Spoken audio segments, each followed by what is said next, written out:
রাত্রেই মারা গেছে আর কি, অথচ রাত্রে কিন্তু আমাদের সাথে দেখা, রাত্রে তখন বাজে প্রায় 10টা। মাটিতে হাঁটু বাঁধানো, গলায় যে গামছাটা থাকে মাফলারটা, ওই মাফলারটা আম গাছে বাঁধানো। বাজারে চা খাতে আইছি, চা খাতে আইলে শুনলাম পাশের গ্রামের লোকে ভাঙতেছে। আমি বিষয়টা কি, তখন থেকে প্রেম কুমারের ছেলে গলায় দড়িয়েছে। তা প্রেম কুমারের ছেলে দুটো, আমি কোনটি বলছে বড়টা।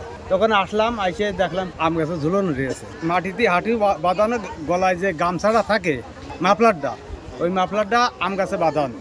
তা এইটুক দেখা যাচ্ছে, মানে এই বাদ বাকিটা এটুক দেখলাম, লোকজন দেখে চলে যাচ্ছে। কাজ করতে করতে হঠাৎ সংবাদ পেলাম যে বাগানে কেউ একজন গলায় দড়ি নেই। তখন আমি আবার দ্রুত দোকান থেকে বেরোয় যাচ্ছি, কাছে নিয়ে আসি, কাছে নিয়ে পেলাম কাটিয়ে দেবো, কিন্তু আসে দেখি যে না, সেরকম না, ওখানে ঝুলেই আছে। তখন অনেক দেখা গেল যে অনেকক্ষণ মারা গেছে, মানে রাত্রেই মারা গেছে আর কি, অথচ রাত্রে কিন্তু আমাদের সাথে দেখা থাকে। রাত্রে তখন বাজে প্রায় 10টা।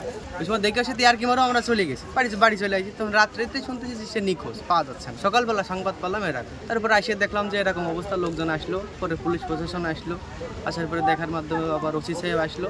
আসার পরে ওখানে লোকজন কেউ যাচ্ছিল না ভয়তে, আমার ডাক দিয়ে ওইটা খুললো। তো ওই মাফলার দিয়ে পেছানো ছিল আর কি, হ্যাঁ, হাঁটু মেটে বসেছিল, বসা অবস্থা। মাফলারটা খুলে দিলাম, তখন পড়ে গেল। আবার পড়ে যাওয়ার পরে পা আমার শক্ত থেকে সোজা করার পরে দেখেন আমার হাতে এখনো রক্ত মাখিয়ে আছে।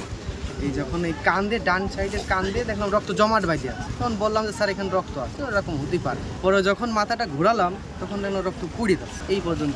ওনার নাম হচ্ছে প্রতাপ মণ্ডল, প্রেম Kumar Mondal. Next level, well done, side by side, free.